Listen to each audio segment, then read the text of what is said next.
Welcome to Macabre Theater. I'm Dark Mark, and this is Fallible the 13th. Episode 4, A New Beginning, or Season of the Crystal Lake Witch. Jason Voorhees is dead! The Friday the 13th franchise was an embarrassment to Paramount Pictures. Although it made money, they fully intended to end its storyline with Part 4, hence the final chapter.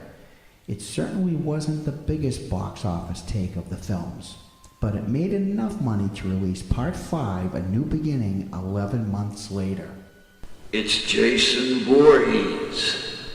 The final chapter hinted that little Tommy Jarvis might be on the road to following in Jason's footsteps, but Part 5, A New Beginning, opens 5 years later, and Tommy, who has spent his life in various mental hospitals, is on his way to a halfway house where he can hope to transition into society.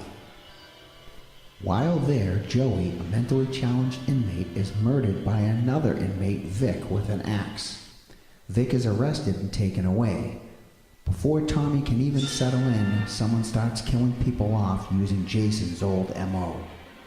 This time, standing in for Crazy Ralph are a couple of backwoods loonies, Ethel and her son Junior. Anyway, this whole thing leads to a big standoff between the killer and Tommy inside a barn. The killer is revealed, and somehow we're supposed to know it was one of the paramedics named Roy that removed Joey's body? A guy we saw for 30 seconds 50 minutes ago? His most distinguishing feature are his blue eyes, but when we see him now, his eyes are closed. Jason Voorhees is dead! Roy, we're told, is Joey's father. Why this guy hid the fact that this was his kid is the biggest mystery. Anyway, I guess, like the original film, he saw his son was killed and took his revenge. At least Mrs. Voorhees killed the original counselors that were responsible for her son's drowning. Roy doesn't even kill the guy who killed his son. He just kills everyone else. So, spoiler, there is no Jason.